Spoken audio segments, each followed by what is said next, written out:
Bonjour et bienvenue sur Journal du Geek, c'est Anne et Greg donc, et on vous propose aujourd'hui le test du Lumia 920 qui est donc le nouveau smartphone haut de gamme de Nokia et de Microsoft aussi puisqu'il met en avant Windows Phone 8. Donc je ne reviens pas forcément sur Windows Phone 8, donc pour rappel c'est la nouvelle version de Windows Phone qui succède à Mango qui était en 7.5. Donc dans les grosses nouveautés on notera forcément les différentes tailles de tuiles.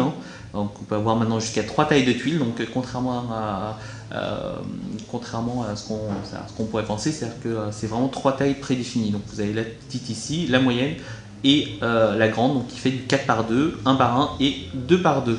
Voilà, après au niveau de Windows Phone, bon, on retrouve un peu toutes les, tout ce qui est classique, donc toujours une seule page d'accueil, pas de dossier et une liste d'applications ici avec des raccourcis à partir de là.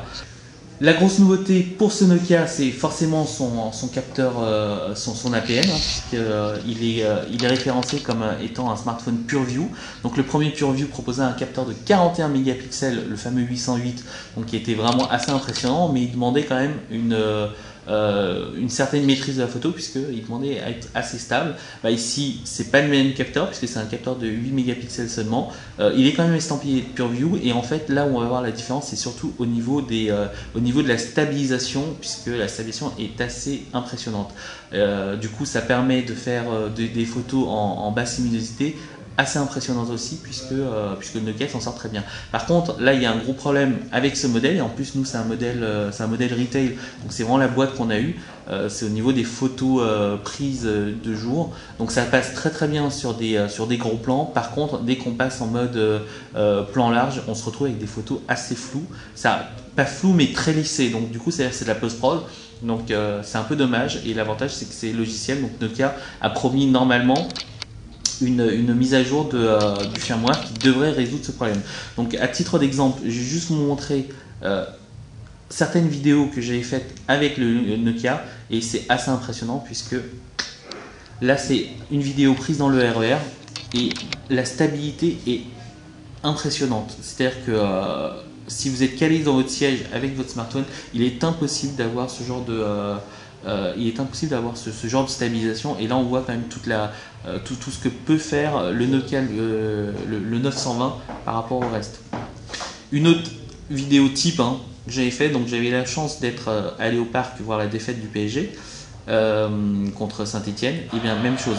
Là donc c'est le match, j'étais en tribune et là j'ai juste fait un peu de travelling et vous pouvez voir que c'est ultra stable.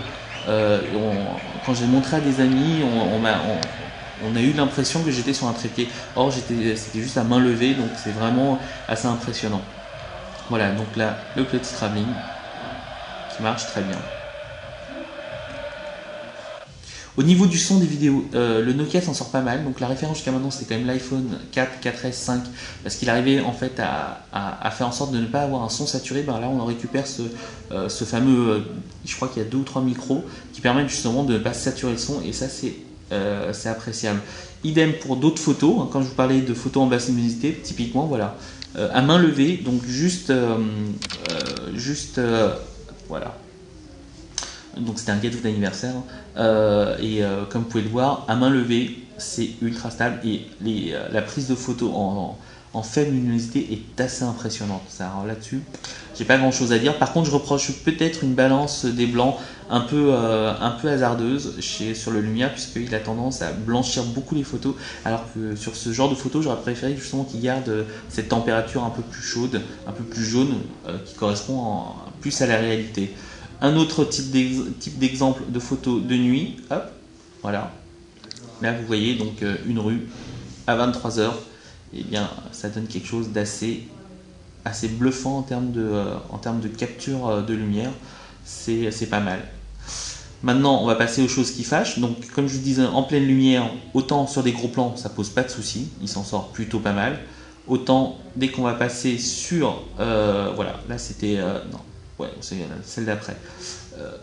Un plan large, donc là on a l'impression, donc de loin et sur cet écran ça fait plutôt propre, mais quand on se rapproche vraiment et quand on zoome un peu, là on voit que sur des photos comme ça devrait être vraiment net et c'est pas du tout le cas. Et en parlant de netteté en plus, on notera que au niveau de l'APN qui fonctionne plutôt pas mal puisque vous avez juste à activer le bouton physique d'APN pour lancer. quand on prend une photo, j'ai l'impression que le stabilisateur met un certain temps, donc je sais pas, j'ai pas l'impression d'avoir quelque chose de rapide tout de suite, alors que sur un 8X ou un S3 et tout ça, c'est quand même bien plus rapide.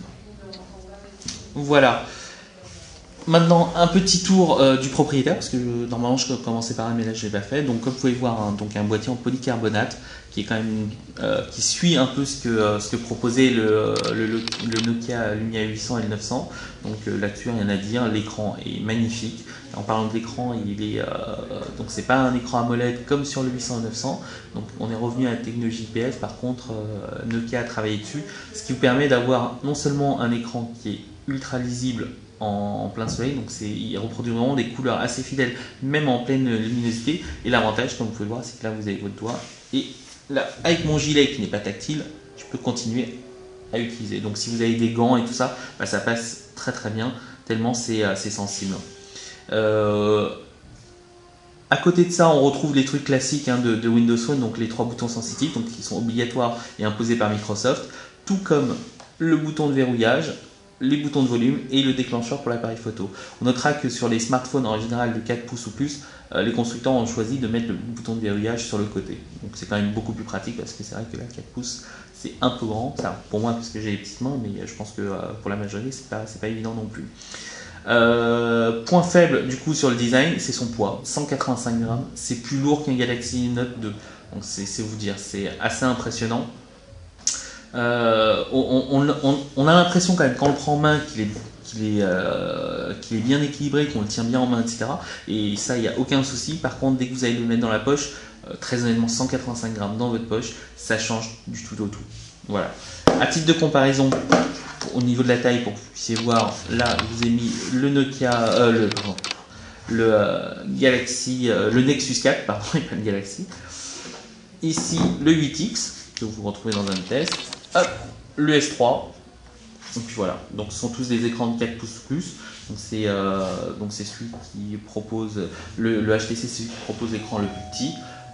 Et puis on est dans la moyenne. Par contre, 185 grammes, c'est assez lourd. Voilà. Pour Windows Phone, donc bon, on retrouve toute l'expérience Windows Phone, donc je vais l'expliquer dans le test. Je ne vais pas revenir dessus. Les grosses nouveautés par rapport aux autres smartphones, forcément, c'est quand même l'intégration des services Nokia. Donc, même si sous Windows Phone on avait l'application Environ, bah là on retrouve l'application Nokia Explore, Nokia Drive, donc qui est toujours en bêta, l'application Nokia Music, les photos intelligentes. Donc, la photo intelligente, en fait, c'est une application qui va prendre une série de photos, entre 5 et 10 photos, et vous allez choisir après la photo que vous préférez. Donc si vous avez peur de ne pas être stable en tenant la photo, ben, ça vous permettra d'avoir tout ça. On finit d'avoir la bonne photo, pardon, et on finit avec Nokia Maps qui reprend, qui est donc sous le Lumia 920 et nommé Nokia Maps, alors puisqu'il remplace en fait Bing Maps. Et enfin, il reste une application que je voulais juste vous montrer qui était Nokia Explore, qui est en fait une application donc comme Environ, sauf que elle utilise la réalité augmentée tout simplement pour avoir les restaurants les plus proches, etc. Donc c'est plutôt sympa, ça fonctionne bien. Et puis voilà. Voilà, je crois que j'ai à peu près fait le tour parce que j'aurais pu me présenter un peu plus Windows Phone 8, mais on en a déjà parlé durant le test. Vous verrez par vous-même au niveau des nouveautés. Je ne vais pas revenir dessus. En conclusion, qu'est-ce que je peux dire sur ce Nokia? Alors, le Nokia, il est vendu comme le smartphone avec le meilleur APN. Là-dessus, je pense très honnêtement qu'il propose effectivement le meilleur APN. L'inconvénient, c'est que Nokia l'a très mal exploité. Donc je suis plutôt déçu sur ce côté-là, puisque on a une version retail, on n'a pas la version proto, parce que je sais que des journalistes, des collaborateurs ont eu des versions proto, donc ils les ont eu dans les petits sachets. Donc moi j'ai vraiment eu la version boîte.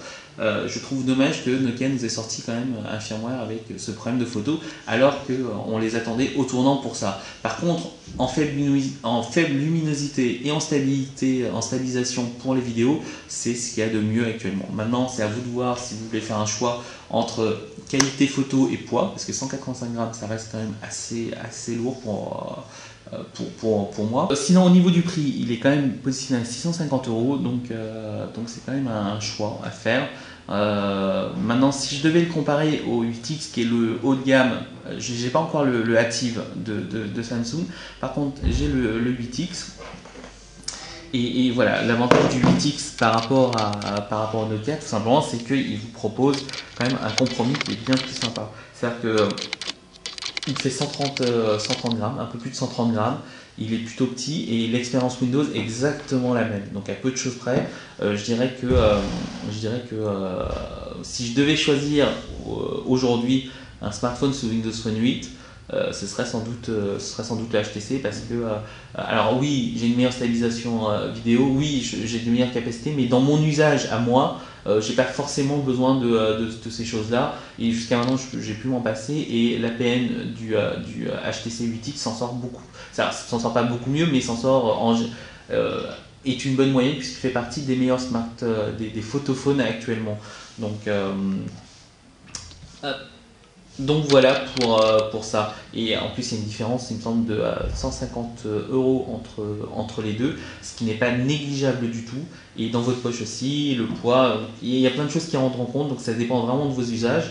Et maintenant, pour finir aussi sur la question Windows Phone 8, alors Windows Phone 8 a fait d'énormes progrès en termes d'interface utilisateur, c'est vraiment plus simple. Il manque des choses comme le centre de notification, mais ça ne m'a pas gêné. J'aime beaucoup le système de tuiles dynamique. Par contre, si vous venez d'un autre OS et que vous utilisez des services, il se peut que l'arrivée sur Windows Phone 8 puisse chambouler certaines choses, puisque sans même citer Instagram, qui est l'exemple qu'on voit partout sur le net, une des choses qui m'a vraiment manqué sur Windows Phone 8, c'est Dropbox. Je suis un utilisateur de Dropbox, et le fait qu'il n'y ait pas de Dropbox pour l'instant, donc je sais que ça a été annoncé à la build 2012 comme quoi l'application Windows 8 allait sortir, donc je suppose que Windows Phone 8 va suivre. Donc c'est un truc pour l'instant qui me bloque un peu. Donc si vous avez la patience, parce que je pense que Windows Phone 8 est un OS avec de l'avenir, Microsoft a réussi un écosystème qui est plutôt agréable. Si vous avez la patience d'attendre, je pense que vous pouvez switcher ou venir sur Windows Phone sans aucun problème. Maintenant, si vous êtes vraiment utilisateur d'Instagram, vraiment utilisateur de Dropbox et que vous ne pouvez pas actuellement vous en passer, il va falloir attendre un peu avant de switcher. Voilà, je vous remercie beaucoup pour votre attention et à très vite sur le Journal du Geek.